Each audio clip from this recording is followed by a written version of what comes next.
So next one is the factors affecting the resistance. అంటే resistor, మనం circuit లో resistor use చేస్తాం కదమ్మా. ఆ రెసిస్టర్ అనేది ఎలాంటి ఫ్యాక్టర్ కి ఎఫెక్ట్ అవుతుందో మనం ఇక్కడ చూద్దాం. ఓకే, సో మెటీరియల్ మీద డిపెండ్ అయి ఉంటుంది. ఓకే, ఒక సర్క్యూట్ లో మెటీరియల్ యూజ్ చేస్తాం కదా, కండక్టర్ కానీ ఇన్సులేటర్ కానీ సెమీ కండక్టర్ కానీ, depending on the material the resistance value is effecting. ఓకేనా, డిపెండింగ్ అపాన్ ద మెటీరియల్ బట్టి డిఫరెంట్ మెటీరియల్ యూజ్ చేయడం వల్ల రెసిస్టివిటీ అనేది వేరీ అవుతూ ఉంటుంది. అంటే రెసిస్టెన్స్ యొక్క వాల్యూ అనేది వేరీ అవుతూ ఉంటుంది. సో ఒక రెసిస్టర్ కి పారామీటర్ వచ్చేసి రెసిస్టెన్స్ ఉంటుంది. సో అది కండక్ట్ అయ్యేది ఎలా కండక్ట్ అవుతుంది అంటే resistivity.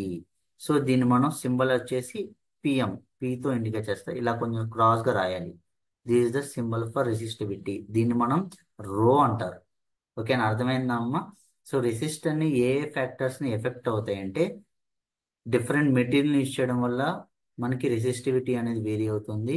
So length of the conductor, అంటే కండక్టర్స్ ని తీసుకుంటాం కదా, ఆ ఆ లెంత్ అనేది లాంగ్ లెంత్ అవడం వల్ల రెసిస్టర్ అనేది ఎఫెక్ట్ అవుతుంది.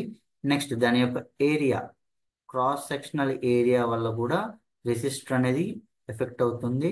అని టెంపరేచర్, అంటే సర్క్యూట్ లో మనకి హై వోల్టేజ్ వచ్చినప్పుడు సో ఏమవుతుందంటే రెసిస్టర్ ఏమవుతుందంటే ఆ హై వోల్టేజ్ ని అబ్జర్వ్ చేసుకొని ఇన్స్టెడ్ అయ్యి టెంపరేచర్ ని రిడ్యూస్ చేస్తుంది. ఓకేనా, so so this 4 types of factors అనేవి ఎఫెక్ట్ అవుతాయి. ఓకేనా, రెసిస్టర్స్ ని ఎఫెక్ట్ చేస్తాయి. ఓకేనా, క్లారిటీగా అర్థమైందమ్మా?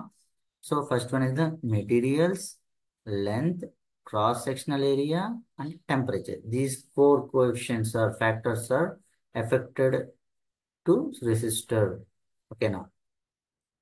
So next one is the types of resistance. అంటే resistance ఎన్ని types లో మనకి ఉంటుంది.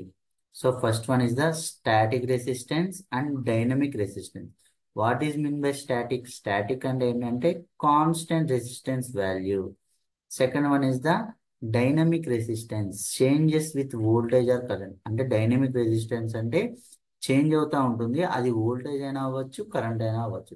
These are the 2 types of resistance types ఇవి. సో సో ఈ రెసిస్టెన్స్ ని నెంబర్ ఆఫ్ అప్లికేషన్స్ ఏంటంటే ఎక్కడ యూజ్ చేస్తారంటే వోల్టేజ్ ని డివైడ్ చేయడంలో, నెక్స్ట్ కరెంట్ అనేది లిమిటెడ్ గా పాస్ అవ్వాలని అప్లికేషన్స్ లో, పవర్ డిసిపేషన్ ఉన్న అప్లికేషన్ లో, అండ్ సిగ్నల్ ఎటెన్యుయేషన్. దిస్ 4 టైప్స్ లో మనం ఏం చేస్తామంటే రెసిస్టెన్స్ ని యూజ్ చేస్తాము.